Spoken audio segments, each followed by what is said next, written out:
Hi, everybody, and welcome to my sci-fi, fantasy, and horror short fiction roundup for October 2020. And I'm recording this with a dog in the background. I'm going to warn everybody right away, so you might hear my big black dog in the background during this roundup.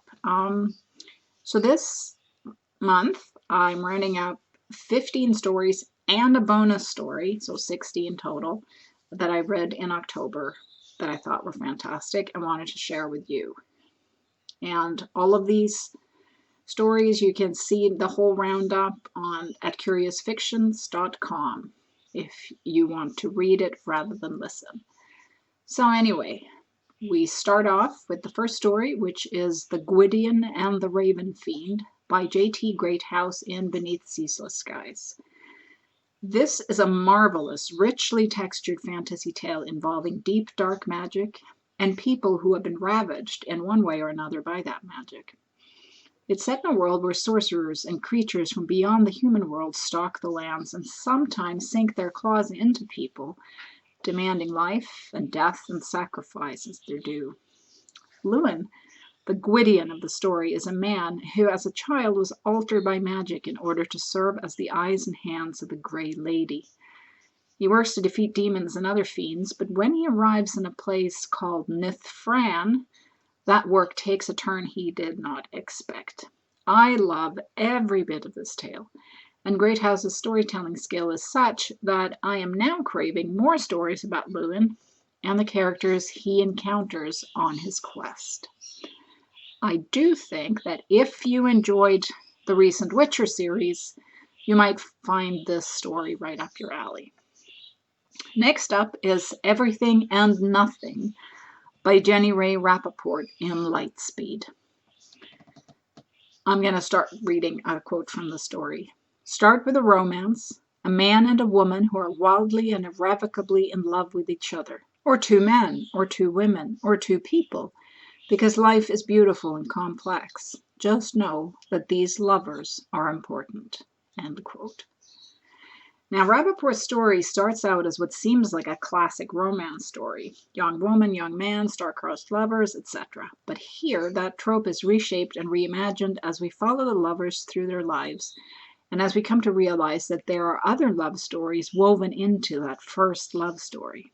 I love how this piece deals with the reality of love and living together, and how it acknowledges that things seldom work out the way we thought they would when we were in the first blush of infatuation. My third pick is Gretel by Nancy O'Toole in Luna Station Quarterly. Yes, I do love fairy tales retold and reimagined and reshaped. Here, O'Toole puts Hansel and Gretel in the present day with a dimwit of a father, a mother who dies when the children are young, and a stepmother who finds the new kids an inconvenience. Gretel is the one telling us the story, and the beginning of the tale, when we first get to know her and her mother, is exceptionally powerful stuff. So is the encounter with the witch in the woods, when Gretel and Hansel find out just how much terrible magic can be wrought with gingerbread. Gretel's voice is captured so well, and it gives the whole tale a gritty and compelling edge. My next pick is The Angel Finger by Casey Mead Brewer in Craft. This story about two sisters, a dog, and an extra finger utterly wrecked me. It's a tense and taut, horror-tinged story from the first sentence to the last, and it's stretched taut like a piano wire that could snap at any moment. I love it all. The conflicted relationship between the sisters, the good dog who ends up in such terrible trouble, the well-meaning and clueless parents, and the young girl who feels she is bad, bad, bad, but who cannot stop herself either. The ending is emotionally crushing, yet absolutely right. My next pick is Ghost Collecting by Sheila Massey in Flash Fiction Online. And I'm starting with a quote from the story. There are only two reasons why anyone would answer an ad like that. One, they don't believe in ghosts, and they want to get a spectacular, maybe even collectible vintage chair for cheap. Nothing about this chair was spectacular or collectible. Or two, they collect ghosts. End quote. Oh, if you need a sweet and delightful ghost story this fall, then Sheila Massey's got you covered. A rocking chair is for sale, but it comes with a ghost. And when the ghost collector goes to have a look, they have an ulterior motive. Highly recommended. My next story is A Layer of Catherines by Elizabeth R. Moore in Strange Horizons. Fair warning, I love time travel alternate timeline stories with messy timelines or heart-wrenching situations or any variation on this theme. Hence, I absolutely love this story. It's not the science or the inherent time loopiness of the story that really matters here. What gives the story its heart is the pivotal relationship and the pivotal incident between two sisters. There's a dreamlike, out-of-this-world quality to the way the tale plays out, and I love that sense of something taking place impossibly in the seams and doorways between here and then. My next story pick is The Foreclosure by Mark Abbott in Nightlight. Sometimes you want to read an honest-to-goodness horror story where you know something bad is going to happen from the beginning, and then it happens, and it still gives you chills at every step. This is one of those stories. In this story, a man visits his friend who has just acquired a house in a deal that definitely sounds too good to be true. As it turns out, it's definitely way too good to be true. This is my kind of horror. Creepy and atmospheric, building up tension with peeks and hints and whispers and an ominous mail carrier until the evil reveals itself. Great narration for the podcast by Matt Peters.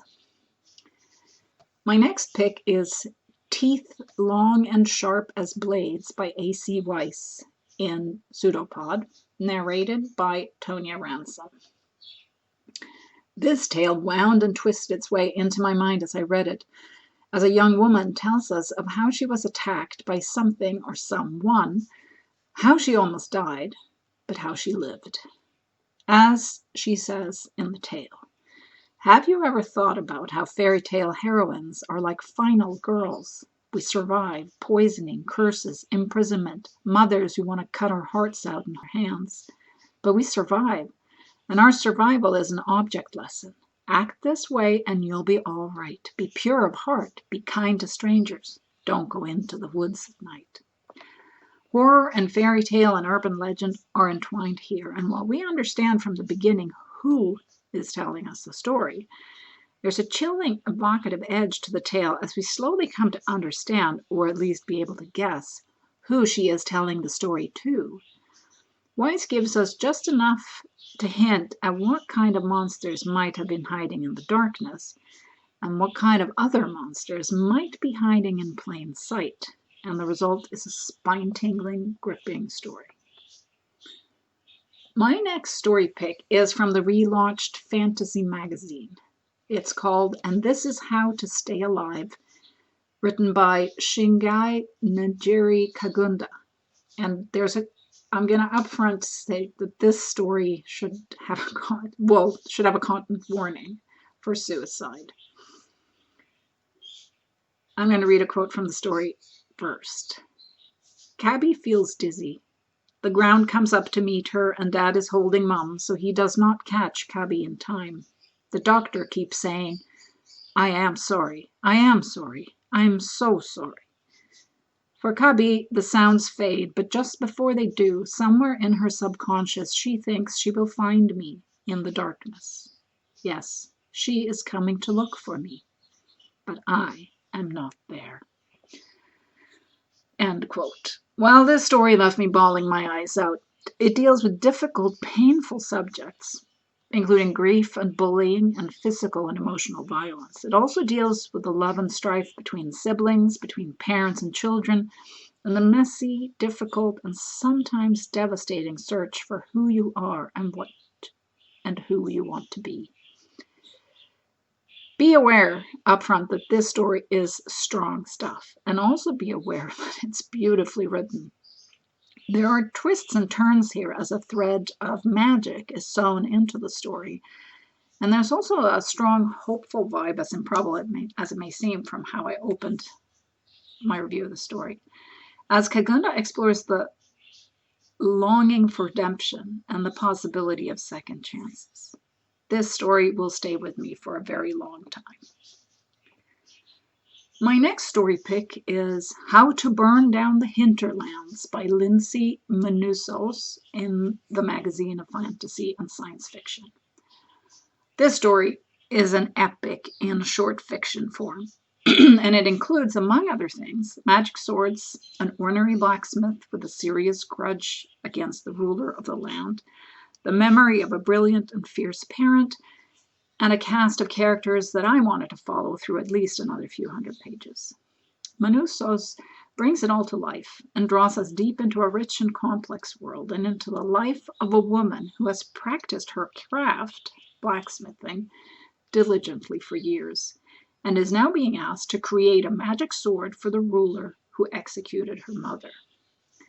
The interplay between the blacksmith and the armory, the group of fighters sent by the king to negotiate the making of the magic sword, is at the heart of the story, and Manousos excels at making you feel for all involved. Except maybe the king. It's a layered, powerful story with prose that sings and shines from the first paragraph to the last. This month, I'm also featuring 2 flash fiction stories from Breathe Fire, but really, you should read the whole flash fiction collection. And some more about this publication from the publisher. Breathe Fire is a flash fiction anthology created in collaboration between Tor.com and Fire Literary Magazine, co-edited by Brent Lambert and Devon Sanders. These stories stand in testament to the power and vitality of Black voices in the face of centuries of institutionalized oppression. This flash fiction anthology features fantastical and science-fictional imaginings of Black characters honoring forebears and memories of the past, fighting the legacies that underpin the brutalities of the present, and demanding a future that's freer than today. In the words of co-editors Brent and Devon, we must always give voice to that rage while refusing to let it destroy us. So I picked 2 of the stories, but like I said, you should definitely check out the whole thing. The first one is Selah Thief by Zabe Bent in Breathe Fire. It's available at Tor.com. Selah enters a store, exhausted after a day's work, and all she wants to do is go home.